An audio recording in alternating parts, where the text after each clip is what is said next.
From Ticker News, this is Breaking Now. I'm Aaron Young. Israel's government has confirmed the launch of preemptive military strikes against Iran following reports of explosions in Tehran. The operation, expected to last several days, targets Iranian nuclear facilities and military sites. Israeli Defence Minister Israel Katz has now warned citizens to stay near bomb shelters as retaliation from Iran may now be imminent. The Israeli Defence Force are coordinating with the United States as they now act against what they describe as an imminent nuclear threat from Iran.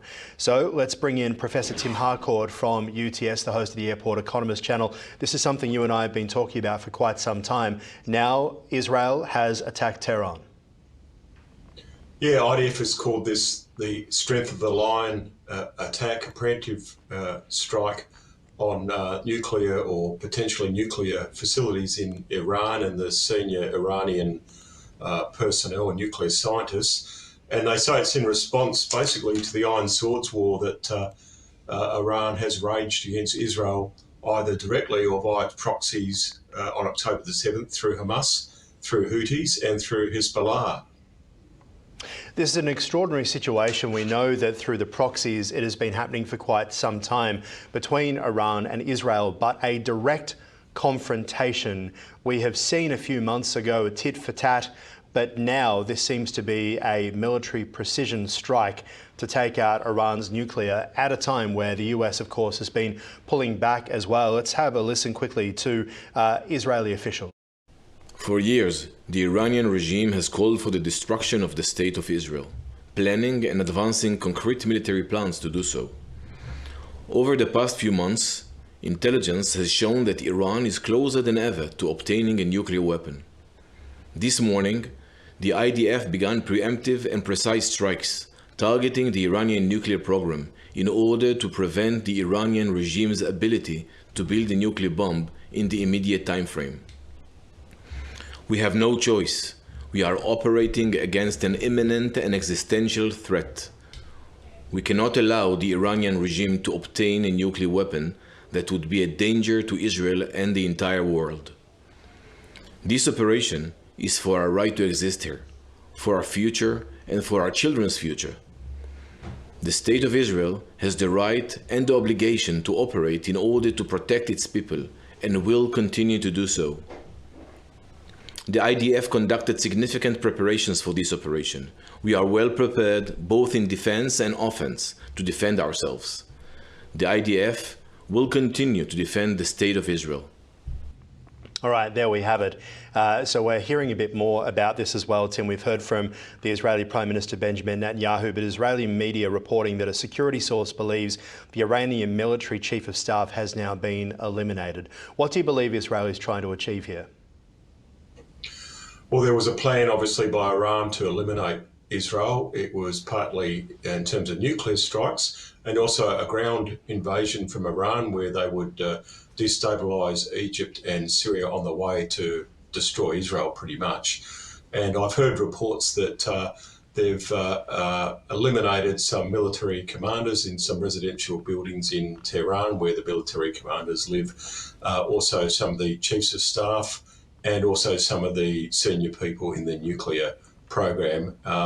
Israel believed that Iran was about to make a significant breakthrough in terms of acquiring nuclear weapons.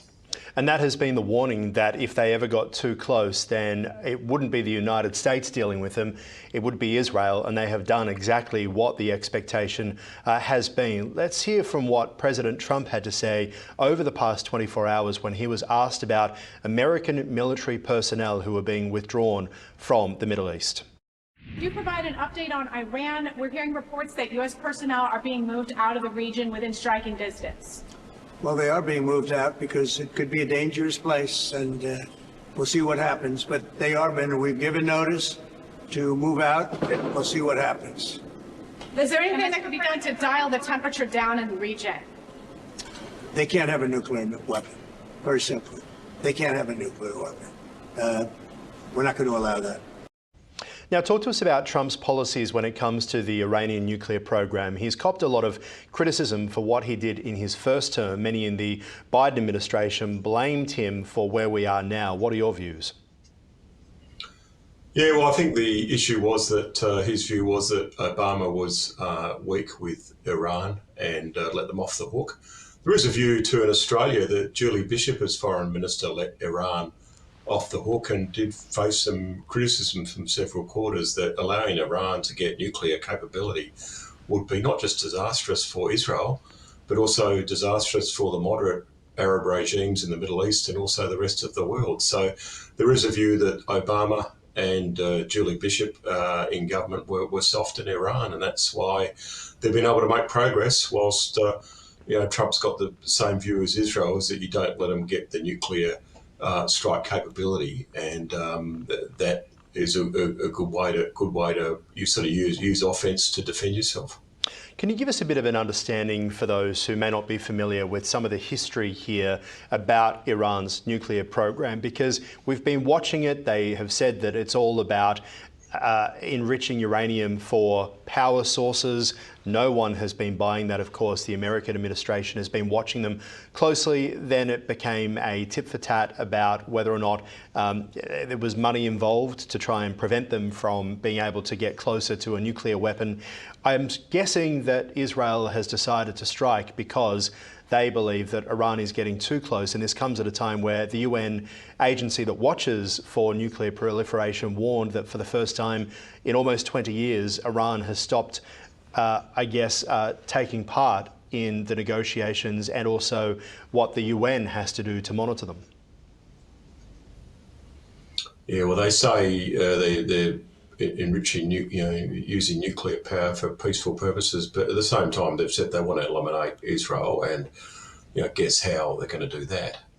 So it's quite clear that that's their intention, and they've been doing it by proxy, whether it be using Hamas in Gaza that we saw on October 7th, 2023, or using the Houthis in Yemen, or using Hezbollah from Lebanon. So it's quite clear that's their intention, and it really doesn't matter what the UN would say, because they've said we need to eliminate Israel as part of part of their own survival in a sense. I mean, the Iranian economy is doing very badly, and the people are starting to rise up against the extremist Islamic regime and return to a very different Iran.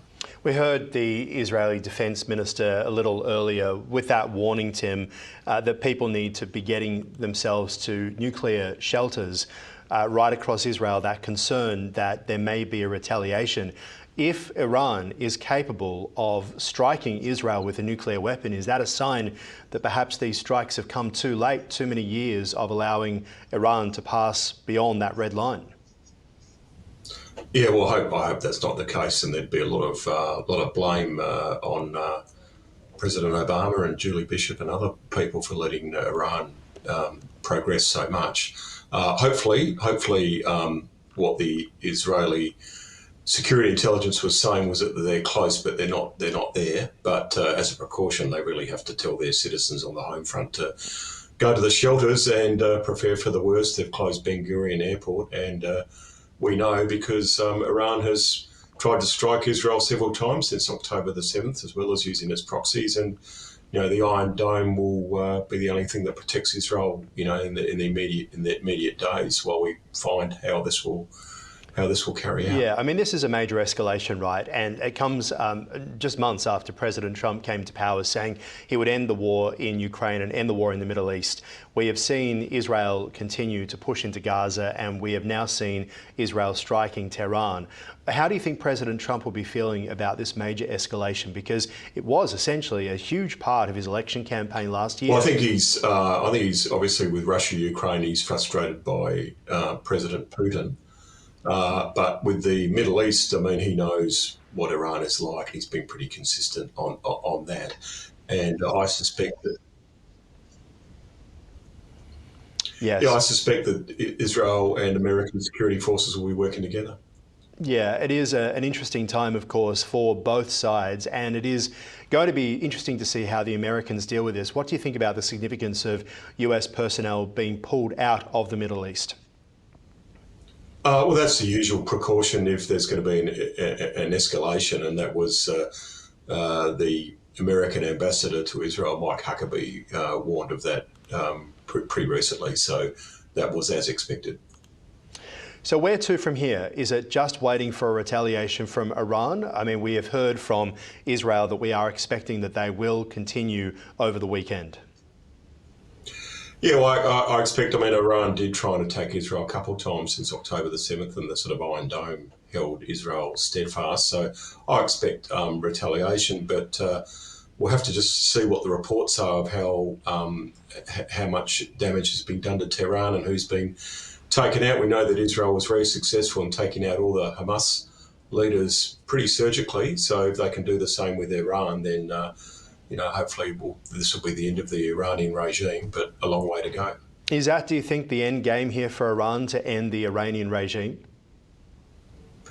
For Israel, yeah, I think there's obviously been noises that the Shah's son's ready to govern in a new regime, return to that rule, the sort of Persian tradition, and of course there's been marriages between the granddaughter of the Shah and a prominent Jewish businessman in America. So obviously there would be a return of the crown to Iran would be welcomed by Israel, and likewise the biggest supporters of Israel in the world are Iranians that have been suffering from this despotic Islamic fundamentalist regime. All right, Professor Tim Harcourt, always appreciate your insights. Thank you so much for joining us here on Ticker. That wraps our breaking news coverage of the situation in Iran. I'm Aaron Young. We will be with you continuing our coverage right across the day here on Ticker. Thank you.